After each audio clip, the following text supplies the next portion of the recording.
Thank you Lord, hallelujah. धन्यवाद स्वर्गीय पिता प्रभु जी, थैंक यू लॉर्ड। और एक बार फिर से प्रभु ने अवसर दिया और प्रभु के वचन को बांटने के लिए, और प्रभु का धन्यवाद देते हैं। और कल हमने एक विषय को देखा था जो अब्राहम के ऊपर था। क्या अब्राहम ने मिस्र में और फिरौन के पास जाके झूठ बोला था कि मेरी सारा मेरी बहन है, और अबीमेलेक के पास जाकर झूठ बोला था कि सारा मेरी बहन है। हमने देखा था अलग अलग आयतों के द्वारा, अलग अलग वचन के द्वारा हमने देखा था झूठ के विषय में क्या अब्राहम ने झूठ बोला था, और हमने बाइबल में से अलग अलग बातों को देखा था। उसी विषय को आज फिर से हम कंटिन्यू करेंगे। क्या अब्राहम ने झूठ बोला था, उसके अंदर जो कुछ बातें रह गई थी उसको आज कुछ वचन के द्वारा मैं आपको क्लियर करूंगा, जिसमें से कुछ पॉइंट रह गए थे। नंबर 1 जो थी, अब्राहम के प्रति प्लान को पूरा करना था क्या। कुछ लोग कहते हैं परमेश्वर को अब्राहम ने 2 बार बचाया है। अब्राहम बीच में पड़ गया, पहली दफा मिस्र में अब्राहम बीच में पड़ गया और अब्राहम को बचा लिया परमेश्वर ने, और दूसरी बार फिर से वो अबीमेलेक के बीच में आया और अब्राहम को बचा लिया। नंबर 1 इस बात को हम देखेंगे, इस बात में कितना सत्य है। क्या परमेश्वर ने सचमुच अब्राहम को बचाया, क्या उसके झूठ के ऊपर पर्दा डाला परमेश्वर ने, और सिर्फ इसलिए कि परमेश्वर चाहता था कि मैं अपना प्लान जो है अब्राहम के ऊपर पूरा करूं। आइए परमेश्वर की और परमेश्वर के वचन में से देखेंगे।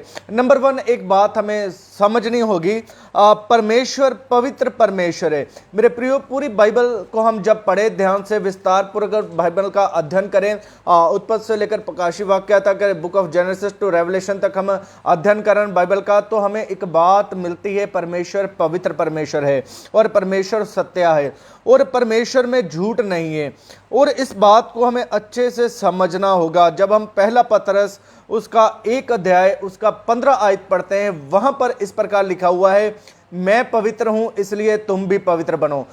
इस बात को सबसे पहले हमने इस कथन को समझना है कि जो परमेश्वर है वो पवित्र परमेश्वर है, और पवित्र परमेश्वर जो है इसका मतलब पवित्र परमेश्वर में सच्चाई है, उसमें धार्मिकता है, उसमें झूठ नहीं है और चालाकी नहीं है और छल नहीं है। इस बात को हमें समझना है। अभी आइए हम आगे देखेंगे क्या परमेश्वर ने सचमुच अब्राहम के झूठ को इसलिए बख्श दिया कि उसके ऊपर परमेश्वर का प्लान था। जब हम उत्पत्ति की किताब 12 अध्याय उसका 2 आयत पढ़ते हैं, यहां पर अब्राहम के विषय में हम एक अध्ययन करते हैं। बाइबल हमें एक अब्राहम के विषय में एक बात बताती है, जो प्रतिज्ञा, जो प्लान अब्राहम के विषय तो जो परमेश्वर ने रखा था, उसको मैं आपके सामने रखना चाहता हूं। जब हम 1 और 2 पढ़ते हैं, 2 में इस प्रकार लिखा हुआ, और मैं तुझसे एक बड़ी जाति बनाऊंगा और तुझे आशीष दूंगा और तेरा नाम महान करूंगा और तू आशीष का मूल होगा। यहां पर परमेश्वर के प्लान में जब परमेश्वर उसको आशीष देता है, जो उसके प्लान में उसको आशीष मिलती है, उसमें से ये सबसे बड़ी आशीष ये है कि मैं तुझसे एक बड़ी जाति बनाऊंगा। नंबर 2 है, मैं तेरा नाम महान करूंगा। नंबर 3 है कि तू आशीष का मूल होगा। इस बात को हमें बड़े ध्यान से समझने की जरूरत है। परमेश्वर ने जब अब्राहम के ऊपर प्लान रखा, क्या परमेश्वर ने अपने सिर्फ प्लान को, अपने शब्दों को पूरा करने के लिए उसके झूठ को भी चलने दिया?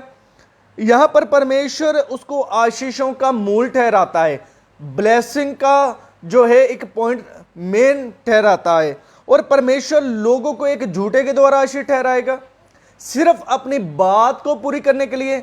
इस बात में कितनी सच्चाई है कि परमेश्वर एक झूठे के द्वारा भी अपना प्लान पूरा कर सकता है। आइए हम वचन से कुछ बातों को आगे हम देखेंगे। जब हम उत्पत्ति 12 अध्याय उसका 17 आयत पढ़ते हैं, वहां पर परमेश्वर कहता है, सारा के कारण फिरौन पर विपत्तियां डाल दी परमेश्वर ने। उसके बाद हम देखते हैं अब्राहम और सारा के बीच में फिर से एक बार आया अबीमेलेक के पास। अबीमेलेक को परमेश्वर ने स्वप्न ने दिखाया। यहां पर 2 बार परमेश्वर अब्राहम और सारा के बीच में प्रकट हुआ अब्राहम के झूठ को बचाने के लिए। इस बात में कितना सत्य है कि परमेश्वर एक झूठे व्यक्ति का साथ दे रहा है। क्या बाइबल इसके विषय में कहती है? हम बाइबल में से अध्ययन करेंगे। जब हम मेरे प्रियो उत्पत्ति 17 अध्याय पढ़ते हैं, 1 आयत पढ़ते हैं, वहां पर परमेश्वर का वचन कहता है अब्राहम से, तू मेरी उपस्थिति में चल और सिद्ध बनता जा। इस बात को बड़े ध्यान से आप याद रखना। परमेश्वर अब्राहम से कहता है तू मेरी उपस्थिति में चल और सिद्ध बनता जा। जब 12 अध्याय में यह घटना हुई, अब्राहम ने मिस्र में जाके झूठ बोला, उस झूठ बोलने के बाद परमेश्वर उसे कहता है तू मेरी उपस्थिति में चल। जब वो परमेश्वर की उपस्थिति में चलता है मेरे प्रियो, कुछ साल चलने के बाद क्या वो उसकी उपस्थिति में चल के सिद्ध नहीं बना? उसने फिर से झूठ बोल दिया। वही जब 20 अध्याय में देखते हैं उसने फिर से झूठ बोला है। तो अब भी क्या परमेश्वर झूठे के साथ कार्य करेगा? मेरे प्रियो, अब्राहम ने कोई झूठ नहीं बोला था।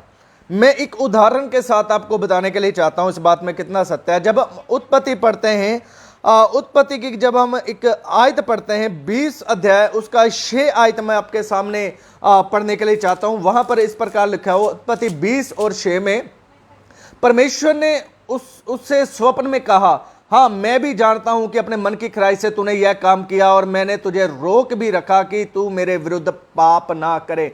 यहां पर परमेश्वर अबीमेलेक को कह सकता है कि तू मेरे विरुद्ध पाप ना कर। जो परमेश्वर अब्राहम को कहता है मेरी उपस्थिति में चल और सिद्ध बनता जा, क्या परमेश्वर उसको नहीं कह सकता तू झूठ ना बोल? पहली बार गलती हुई अब्राहम से, मैंने मान लिया आपकी बात, अब्राहम ने झूठ बोल दिया। उसके बाद परमेश्वर अब्राहम से बातें करता है और फिर से अब्राहम को कहता है मेरी उपस्थिति में चल और सिद्ध बनता जा। तब भी परमेश्वर ने नहीं बोला। बड़ी अलग सोचने वाली बात है। परमेश्वर दूसरों को कह रहा है ये पाप है, अब्राहम को नहीं कह रहा, सिर्फ इस बात के लिए कि अब्राहम के ऊपर उसने अपने प्लान को पूरा करना है। एक बात मैं आपके सामने रखने के लिए चाहता हूं। उत्पत्ति 6 अध्याय जब हम 7 आयत पढ़ते हैं, जब हमें उत्पत्ति 6 अध्याय उसका 7 आयत पढ़ते हैं, वहां पर इस प्रकार लिखा हुआ है, और यहोवा पृथ्वी पर मनुष्य को बनाने से पछताया और वह मन में अति खेदित हुआ। तब यहोवा ने कहा मैं मनुष्य को जिसकी मैंने सृष्टि की पृथ्वी से ऊपर से मिटा डालूंगा। यहां परमेश्वर क्यों मनुष्य को पृथ्वी पर मिटा डालने के लिए चाहता है? क्योंकि यहां पर हम देखते हैं कि मनुष्य के बीच में पाप बढ़ गया था। निरंतर मनुष्य के अंदर जो उत्पन्न होता था वो क्या है? बुराई ही होती थी, जिसके कारण परमेश्वर पछताया उन्हें बनाने के लिए। उनकी बुराई के कारण, उनके पाप के कारण निरंतर हर एक मनुष्य के अंदर क्या हो रहा था? पाप उत्पन्न हो रहा था। और परमेश्वर पृथ्वी को मिटाने पर आ गया। लेकिन जब हम बाइबल का ध्यान से अध्ययन करें कि परमेश्वर ने मनुष्य के ऊपर पहले से चित्त लगाया था। उत्पत्ति में इफिसियों के पत्री में हम पढ़ते हैं परमेश्वर ने जगत की उत्पत्ति से पहले मनुष्य पर चित्त लगाया, हम पर, चुने हुआ पर। इसका मतलब परमेश्वर का पृथ्वी का एक प्लान था, एक योजना थी। लेकिन फिर भी परमेश्वर जो उस योजना को उसके अंदर उसके पुत्र ने भी आना था, उसके अंदर कलीसिया भी बननी थी, ये सारी इसके अंदर योजना थी, इजराइल ने भी आना था। लेकिन मनुष्य के पाप के कारण वो पूरी करना नहीं चाहा। उसने कहा कि मैं पृथ्वी को नष्ट कर दूंगा। लेकिन वो नष्ट इसलिए नहीं करता, उसको एक धर्मी व्यक्ति मिल जाता है। जब 9 में पढ़ते हैं, नूह की वंशावली यह, नूह धर्मी पुरुष था। और नूह जो था परमेश्वर की नजर में धर्मी था। परमेश्वर को एक व्यक्ति मिल गया, वो था नूह, जो एक धर्मी था। तब परमेश्वर ने नूह के द्वारा जो अपनी प्लानिंग है पूरी की, एक धर्मी व्यक्ति के द्वारा। परमेश्वर पापियों के द्वारा, मेरे कहने का मतलब है, अपनी प्लानिंग पूरी नहीं करता। परमेश्वर ने अपनी प्लानिंग को बदल लिया था। परमेश्वर ने जगत की उत्पत्ति से पहले जो सोचा था ऐसे ऐसे वो सब नष्ट करने पर था। लेकिन परमेश्वर ने नूह की तरफ दृष्टि की, नूह धर्मी निकला और परमेश्वर ने फिर से अपनी प्लानिंग को कंटिन्यू किया। और परमेश्वर ने उस नूह को जिंदा रखा और बाकी सबको नाश कर दिया। इसी प्रकार इस बात को, हमें इस तथ्य को समझने की जरूरत है। परमेश्वर पापियों के द्वारा अपने प्लान को पूरा नहीं करता। परमेश्वर को ऐसी कोई जरूरत नहीं है। अब्राहम के अलावा परमेश्वर किसी को भी पकड़ सकता था। बाइबल कहती है जब यदि तुम नहीं बोलोगे तो पत्थर चिल्ला उठेंगे। तो यहां पर हमें पता लगता है एक उदाहरण के द्वारा कि ऐसी कोई परमेश्वर को आवश्यकता नहीं है अपनी बात को पूरा करने के लिए वो पापी को यूज करे अपने प्लान को। क्योंकि मैं आपको पहले कह चुका हूं, अब्राहम का जो प्लान था वो एक आने वाले दिनों का, आज भी अब्राहम के बीच में लोग आशीष को प्राप्त करते हैं। इतना लंबा चौड़ा प्लान था, उससे एक जाति बननी थी, इतना वो एक पापी व्यक्ति के द्वारा? हरगिज नहीं मेरे प्रियो। जरा ठहर कर इस बात को सोचने की जरूरत है, मनन करने की जरूरत है। हम अब्राहम को पापी ना ठहराएं, अब्राहम को झूठा ना ठहराएं। परमेश्वर अब्राहम को झूठा नहीं ठहरा रहा। नंबर 2, बहुत लोग इसे एलिया से कंपेयर करते हैं और कहते हैं कि अब्राहम को परमेश्वर से पूछना चाहिए था कि मैं क्या करूं, मैं कहां जाऊं। आइए इस तथ्य को देखेंगे यह कितना सत्य है। जिस तरह एलिया परमेश्वर से पूछता था, अब्राहम को भी उसकी तरह अगुवाई लेना चाहिए। कुछ लोग ऐसा सोचते हैं। इसके ऊपर मेरा ऑब्जेक्शन है। ऑब्जेक्शन ये है, एलिया के समय में व्यवस्था आ चुकी थी और परमेश्वर की पहचान एलिया के पास थी कि परमेश्वर कौन है, उसे क्या बातें पसंद है, उसकी पवित्रता क्या ही है, क्या पवित्रता ही है। परमेश्वर की पूरी पहचान एक एलिया के पास थी।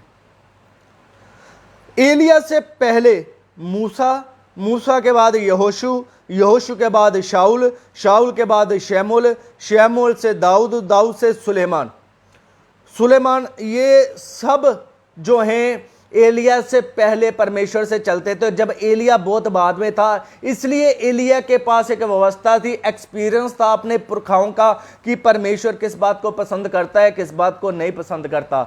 लेकिन जब हम अब्राहम के विषय में देखते हैं, अब्राहम के पास कोई व्यवस्था नहीं थी। और जब हम अब्राहम लिखा है अपने विश्वास से वो धर्मी ठहरा, व्यवस्था के अनुसार वो धर्मी नहीं ठहरा। व्यवस्था के द्वारा उसने परमेश्वर को नहीं प्रसन्न किया।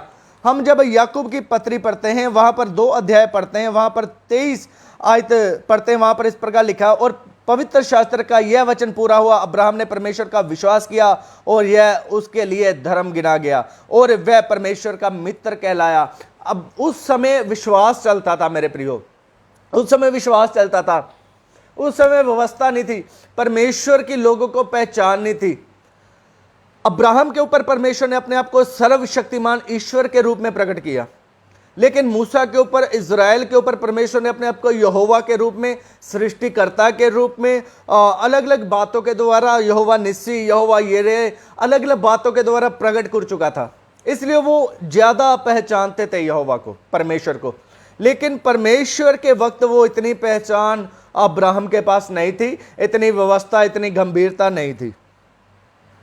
नंबर आगे जो बात है, जब हम देखते हैं कि कहते हैं कि एलिया को अगुवाई मिली है और उसको भी मिलनी चाहिए थी, या अब्राहम को खुद ले लेनी चाहिए थी। ये तथ्य कितना सत्य है, मैं एक बात आपके सामने रखना चाहता हूं। उत्पत्ति 12:1 जब हम पढ़ते हैं, परमेश्वर ने अब्राहम को बुलाया, वहां पर कॉलिंग देता है, अब्राहम को बुलाता है, यानी कि बातचीत करता है। अब अब्राहम से या तो स्वप्न, दर्शन, या तो आवाज के कैसे ना कैसे परमेश्वर ने अब्राहम से बात की। तभी अब्राहम निकला अपने कुटुंबियों से, उर नगर से, यानी इराक से निकला। वो इराक है, उर नगर जो इराक में है, कसदियों का देश है, जो आज का मॉडर्न है, इराक से निकला। और उसके बाद हम देखते हैं उत्पत्ति 12:7 में फिर से परमेश्वर उससे दर्शन के द्वारा बातें करता है अब्राहम से। उसके बाद हम देखते हैं उत्पत्ति 15 अध्याय में बातचीत होती है फिर से। उसके बाद हम देखते हैं फिर से एक बातचीत होती है अब्राहम और परमेश्वर में, वो है उत्पत्ति 17 अध्याय में एक गहरी बातचीत का वर्णन हम मिलता है। उत्पत्ति 17 अध्याय जब हम पढ़ते हैं, वहां पर हमें एक गहरी बातचीत का अध्ययन मिलता है। जिस प्रकार एक व्यक्ति एक दूसरे से आमने सामने बातें करता है, जैसे मैं आपसे बातें कर रहा हूं, इस प्रकार परमेश्वर उससे बातें करता है। उसका 3 जब पढ़े, इस तरह का 3 वहां पर लिखा, तब अब्राहम मुंह के बल गिरा और परमेश्वर से यूं बातें करता गया, परमेश्वर से यूं, परमेश्वर और वो बातें करते गए। इतनी बातें परमेश्वर और अब्राहम के बीच में होती थी। उसके बाद हम पढ़ते हैं उत्पत्ति 19 अध्याय में, 18 अध्याय में फिर से परमेश्वर उससे बातें करता है। उसके बाद हम देखते हैं 19 अध्याय में परमेश्वर और अब्राहम के बीच में फिर से बातचीत होती है।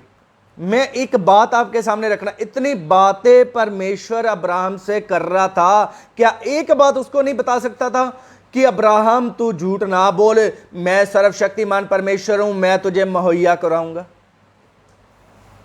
अब बहुत लोग इस प्रकार सोचते हैं परमेश्वर वो परमेश्वर है, मनुष्य को परमेश्वर से पूछना चाहिए। आइए उसके विषय में यह बात कितनी सत्य है मैं आपको बताने के लिए चाहता हूं। हमारी सोच है अब्राहम को पूछना चाहिए था क्योंकि वो परमेश्वर है। यहां पर जब हम कुछ बातें देखते हैं, उत्पत्ति की किताब 12 अध्याय उसका 17 आयत, 12 अध्याय उसका 17 आयत यहां पर लिखा, परंतु यहोवा ने फिरौन और उसके घराने अब्राहम की पत्नी सारे के कारण बड़ी बड़ी विपत्तियां डाली। यहां पर सारे के कारण परमेश्वर ने अब्राहम के ऊपर विपत्तियां डाल दी। उसके बाद जब हम उत्पत्ति 20 अध्याय उसका 3 से लेकर 6 तक पढ़ते हैं, वहां पर भी अबीमेलेक को कहता है, सावधान करता है कि ये मेरे लोग हैं, ये नबी हैं। बजाय फिरौन को कहने के, बजाय अबीमेलेक को कहने के, परमेश्वर उसको कहता अब्राहम को कि भाई तू झूठ ना बोल, क्योंकि अब्राहम झूठ नहीं बोल रहा था, इसलिए परमेश्वर ने उसे बोला नहीं कि तू झूठ ना बोल। अगर उसने झूठ बोला था, इतनी बातें परमेश्वर ने अब्राहम से की है, कभी अब्राहम से कह रहा है परमेश्वर, कभी फिरौन को कह रहा है, कभी अबीमेलेक को कह रहा है, भाई वो सीधा अब्राहम को भी बोल सकता था। ये क्या हम सोचते हैं वो प्लान के विषय में पहले ही बता चुका, परमेश्वर झूठे के ऊपर अपना प्लान नहीं पूरा करता, धर्मियों के ऊपर करता है। जब हम एलिया के विषय में पढ़ते हैं, एलिया के विषय में हम एक बात देखते हैं, यहां पर हम देखते हैं पहला राजा उसका 17 अध्याय में हम देखते हैं कि एक दूत आके उसकी अगुवाई करता है, उसे खाना खिलाता है, चल उसकी अगुवाई करता है, कहां जाना है कहां नहीं जाना एलिया के। उसके बाद उसको भेजता है, उसके बाद सारपत की विधवा के पास भेजता है रोटी खिलाने के लिए, उसके बाद अभाब के पास भेजता है, फिर परमेश्वर अलीशा के पास भेजता है, येहू के पास भेजता है। सो परमेश्वर बातचीत करता है, परमेश्वर स्वयं भी कहता है क्या करना क्या नहीं करना। तो वही परमेश्वर क्या अब्राहम को नहीं कह सकता था? इसलिए इन बातों को हमें समझने की जरूरत है मेरे प्रियो। अब्राहम ने कोई झूठ नहीं बोला था। मैं फिर से बार बार अपनी बातें रखने के लिए आपके सामने चाहता हूं।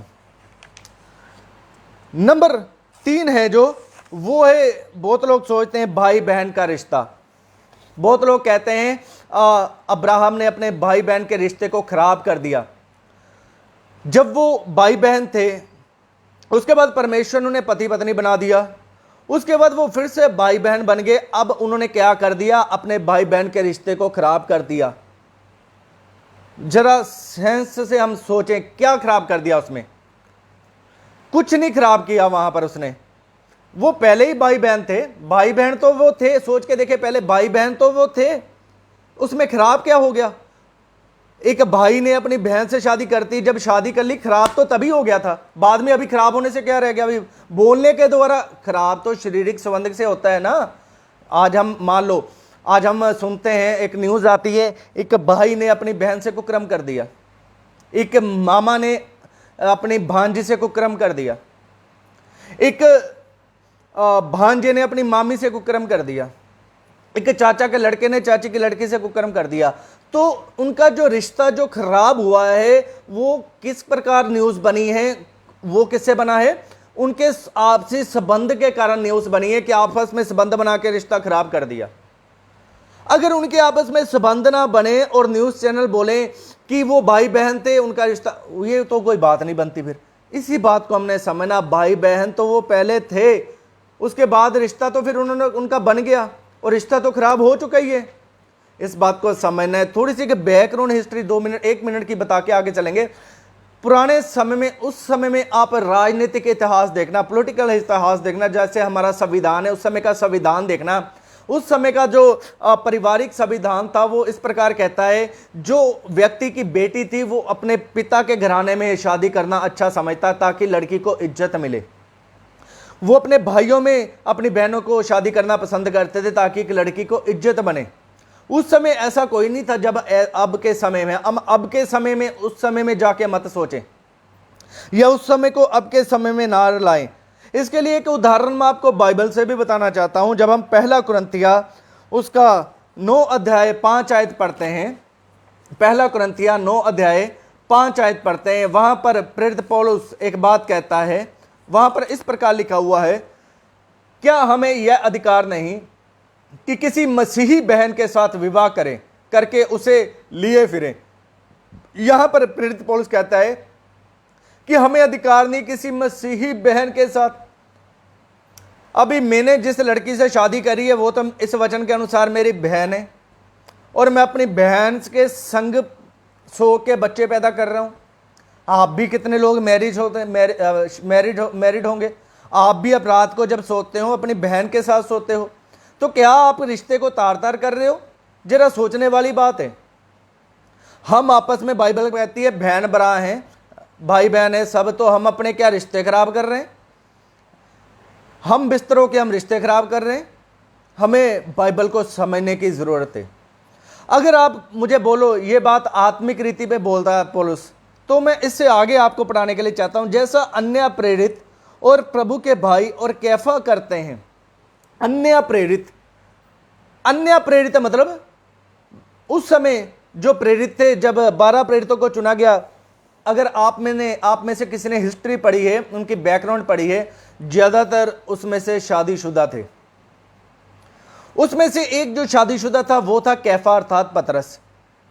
पतरस की शादी हुई आत्मिक रीति से पहले, यानी कि आत्मिक रीति कब से चलने लगी? अनुग्रह के समय से, यानी कि क्रूसीकरण से, कलीसिया के समय से। लेकिन पतरस की शादी तो कलीसिया बनने से, यीशु मसीह के आने से पहले हुई थी, और उसके भाइयों की शादी भी पहले हुई थी कलीसिया बनने से। तो उनको भी प्रेरित पौलुस भाई बहन के रिश्ते में जोड़ देता है। मेरे प्रियो, समझने की बात है, समझने की बात है, हम क्या बोल रहे हैं, क्या प्रचार करते हैं। मुझे आशा है आप इस बात को समझ रहे हैं। एक और उदाहरण के साथ आपको समझाने के लिए चाहता हूं। मत्ती रचित सुसमाचार 12 अध्याय 50 आयत में इस प्रकार लिखा हुआ है। मत्ती रचित सुसमाचार 12 अध्याय उसका 50 आयत में इस प्रकार लिखा हुआ है। प्रभु यीशु मसीह कहते हैं, जो मेरे स्वर्गीय पिता की इच्छा पर चलता है वही मेरे माता, वही मेरे भाई, वही मेरी बहन है। क्योंकि जो कोई मेरे स्वर्गीय पिता की इच्छा पर चले वही मेरा भाई, वही मेरी बहन और वही मेरी माता है। हम सब आपस में भाई बहन हैं मेरे प्रियो, हम सब आपस में भाई बहन हैं। अब हम शादी करते हैं, फिर शादियां ही ना करें, फिर हम तो भाई बहन हैं आपस में भाई। अगर हम सोचे आत्मा में हम भाई बहन हैं भाई, आत्मा में हम भाई बहन हैं भाई, आत्मा में हम थोड़े ना बच्चे पैदा करते हैं, बच्चे तो शरीर में पैदा करते हैं। हम शरीर में भी हैं, आत्मा में भी हैं। इन दोनों तथ्यों को हमें समझने की जरूरत है। थोड़ा सा अब्राहम के ऊपर आपके भी हमें आत्मिक बनने की जरूरत है। अब्राहम को अकेला शारीरिक दृष्टि में हमें सोचने की जरूरत नहीं है, वहां पर भी हमें आत्मिक रीति से सोचने की जरूरत है। अगर यहां पर हम सोचते हैं कि आत्मिक रीति से, वहां पर भी कुछ बातें हमें आत्मिक रीति से समझने की जरूरत है अब्राहम के विषय में। इस प्रकार मेरे प्रियो, मैं आपको कहने के लिए चाहता हूं, अब्राहम ने, फिर से मैं कहता हूं कि झूठ नहीं बोला था। आगे है मिस्र की गुलामी। मिस्र की गुलामी के विषय में बहुत लोग कहते हैं कि मिस्र में जब उन्होंने जो प्लान किया था, मिस्र की हद पे ये प्लान बनाया था कि हम भाई बहन वहां पर जाके बोलेंगे, इसलिए परमेश्वर ने मिस्र की गुलामी में भेज दिया था। ये बात भी कितनी सत्य है वचन के अनुसार, इस बात को भी हम देखेंगे। जब हम मेरे प्रियो उत्पत्ति 12 अध्याय पढ़ते हैं, हमें कहीं पर भी इस बारे में जिक्र नहीं मिलता कि परमेश्वर ने इसी कारण से उनको गुलामी में भेजा है। उसके बाद जब 20 अध्याय पढ़ते हैं, वहां पर भी हमें अबीमेलेक के समय में कहीं पर भी एक भी रेफरेंस नहीं मिलता। अगर बाइबल इसके विषय में साइलेंट है तो हमें भी बोलना नहीं चाहिए। अगर बाइबल में इसके विषय में नहीं लिखा है तो हमें भी नहीं बोलना चाहिए। इसलिए इन बातों को समझना है। वो मिस्र की गुलामी में क्यों गए थे, उसके लिए मैं एक आयत के द्वारा आपको समझाने के लिए चाहता हूं। बहुत लोग इस प्रकार भी कहते हैं कि उन्होंने पक्षियों के टुकड़े नहीं किए। शायद वो जो लोग इस प्रकार सोचते हैं, उन्होंने पक्षियों के टुकड़े नहीं किए और परमेश्वर ने उन्हें मिस्र में भेज दिया। जो इस प्रकार का प्रचार करते हैं, उनको भी मैं एक बात कहने के लिए चाहता हूं, जरा ध्यान से ठहर के सोचें। अब्राहम के पास व्यवस्था नहीं थी। टुकड़े करने की व्यवस्था कब आई थी? मूसा के समय में। अब्राहम में समय में टुकड़े करने की जो व्यवस्था थी वो नहीं थी। इसलिए अब्राहम को इस बात का दंड परमेश्वर नहीं दे सकता था कि तूने चिड़ियों के टुकड़े किए हैं। और यहां पर कहीं पर भी कोई आयत में यह वर्णन नहीं है, परमेश्वर ने बोला था कि इनके भी टुकड़े करना। इसलिए यह भी कॉन्सेप्ट गलत है। हम उत्पत्ति 15 अध्याय 13 में आके पढ़ते हैं कि यह बात एक्चुअल है क्या। यहां पर इस प्रकार लिखा हुआ है, उत्पत्ति के अध्याय, book of Genesis chapter 15 verse 13। तब यहोवा ने अब्राहम से कहा, यह निश्चय जान कि तेरे वंश प्राय देश में परदेशी होकर रहेंगे और उस देश के लोगों का दास हो जाएंगे और वह उनको 400 वर्ष तक दुख देंगे। मेरे प्रियो, एक बात मैं आपसे अवश्य कहने के लिए चाहता हूं, यहां पर एक भी शब्द नहीं है जहां पर परमेश्वर अब्राहम को श्राप दे रहा हो या उसे दंड दे रहा हो। अगर ध्यान से साहित्यों को पढ़ें, परमेश्वर अब्राहम से यह कह रहा था, परमेश्वर अब्राहम से इस प्रकार कह रहा था, उनको भविष्य बता रहा था, क्योंकि परमेश्वर सर्वज्ञानी है। जब हम उत्पत्ति में इफिसियों का पत्री 1 अध्याय पढ़ते हैं, वहां पर लिखा है, प्रेरित पौलुस कहता है कि परमेश्वर ने तुम्हें जगत की उत्पत्ति से पहले चुना। अब आप में से जितने देख रहे हो, आप अपने ऊपर लगा के सोचना कि परमेश्वर मुझे पहले से जानता था, यानी कि आपका भविष्य अब्राहम के आज से कितने वर्ष पहले, अब्राहम की जब यह घटना हो रही थी 4500 वर्ष बन जाते, 4500 वर्ष पहले ही परमेश्वर आपके विषय में जानता था। सो परमेश्वर आपके बाद भी जानता है क्या होगा। परमेश्वर यिर्मयाह से क्या कहता है 1:5 में कि मैंने तुझे मां के गर्भ से रचने से पहले प्रॉफिट बनाया, एज ए प्रॉफिट।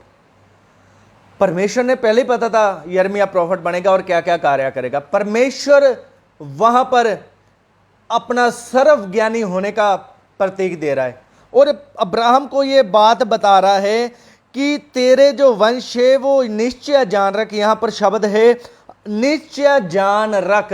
यहां पर परमेश्वर उसे दंड नहीं दे रहा है, कोई श्राप नहीं दे रहा। परमेश्वर ये कह रहा है निश्चय जान रख, एक बात तुझे मैं बताता हूं, निश्चय जान रख कि तेरा वंश पराये देश में परदेशी होगा, परदेशी, ना कि गुलाम होगा, परदेशी होगा।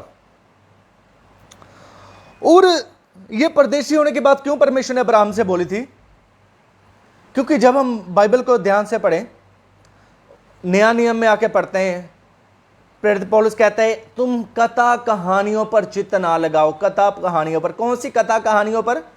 क्योंकि यहूदी लोग कथा कहानियां सुनाते थे अपने बच्चों को, अपने पिता के बारे में, परमेश्वर के बारे में अपने बच्चों को बताते थे, हम ऐसे ऐसे थे, हमारे जो पुरखा थे वो एलिया था, दाऊद था, मूसा था, इसहाक था, यूसुफ था, अब्राहम था। वो सारी कहानी जो थी उनको बताते थे।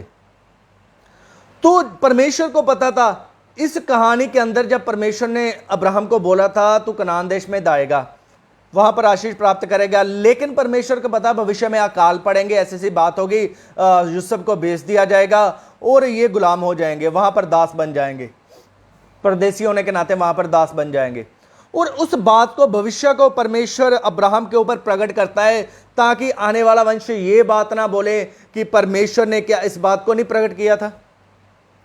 परमेश्वर का जो सर्वशक्तिमान का ओहदा है, परमेश्वर की जो भविष्यवाणी की पदवी है, सर्वज्ञानी की पदवी है, उस पदवी को भी यहां पर प्रकट करता है। परमेश्वर सर्वशक्तिमान के नाम से प्रकट होता है, यहां पर अपने सर्वज्ञानी होने का भी परिचय देता है। और यहां पर उसके बाद कहता है, सबसे पहले कहता है तुम परदेशी होकर रहोगे, उसके बाद कहता है कि तेरे देश और उस देश के लोगों के दास हो जाएंगे। फिर कहता है दास हो जाएंगे। क्यों दास हो जाएंगे? उसके पीछे क्या उसने झूठ बोला था अब्राहम ने, इसलिए दास हो जाएंगे? भाई जरा ध्यान से सोचे, बाइबल को पढ़े, क्या बाइबल कहती है। अब्राहम के झूठ बोलने के द्वारा वो दास नहीं होंगे।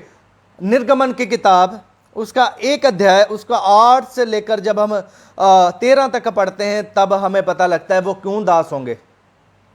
यहां पर लिखा है मिस्र में एक नया राजा गद्दी पर बैठा जो यूसुफ को नहीं जानता था। एक राजा आया जो यूसुफ को नहीं पहचानता था। अब तक वो परदेसी होकर रह रहे थे, अच्छा खा पी रहे थे, लेकिन एक राजा आया जो यूसुफ को नहीं जानता था। उसने अपनी प्रजा से कहा, देखो इज़राइल हमसे गिनती में सामर्थ्य में अधिक बढ़ गए हैं, गिनती में सामर्थ्य में गिनती में बढ़ गए हैं, बलशाली भी हैं। इसलिए आओ हम उनके साथ बुद्धिमानी से बर्ताव करें, कहीं ऐसा ना हो कि जब वह बहुत बढ़ जाएं और यदि संग्राम का समय आ पड़े तो हमारे बैरियों से मिलकर हमसे लड़े और इस देश से निकल जाएं। इसलिए उन्होंने उस पर बेगारी कराने को नियुक्त किया। इसलिए उनको अपना डर था कि वो इस देश में हम कब्जा ना कर लें बैरियों से। इस बात के कारण उन्होंने उन पर बेगारी लगा दी और उन्हें दास बना लिया। परमेश्वर ने कोई उनको श्राप नहीं दिया था, परमेश्वर ने कोई भी उनको सजा दंड नहीं दी थी अब्राहम को, ना तो उसने चिड़ियों को टुकड़े नहीं किए इसलिए परमेश्वर ने सजा दे दी, ऐसा भी कुछ नहीं है। ना ही अब्राहम के झूठ बोलने के कारण, ये तो परमेश्वर ने सर्वज्ञानी होने के नाते एक घटना भविष्य की उसे बताई थी अब्राहम को कि ऐसे होगा। उसके बाद एक और आयत के साथ मैं आपको इस बात का सत्य बताने चाहता हूं। उत्पत्ति की किताब जब हम उसी अध्याय में आए, फिर से 15 में आए, वहां पर एक बात हमें और देखने के लिए मिलती है।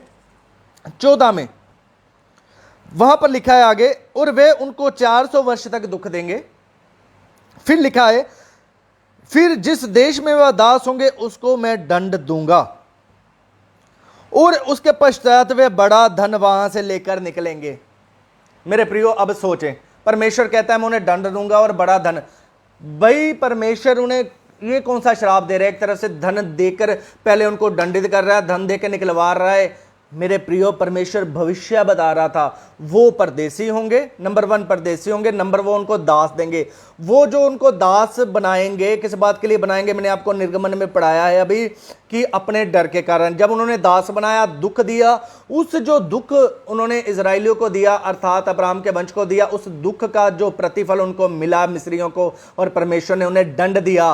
और उसके बाद लिखा है वो वहां से सोना लेके निकलेंगे। क्या परमेश्वर का वचन ऐसे नहीं हमें कहता वो सोना लेके निकले?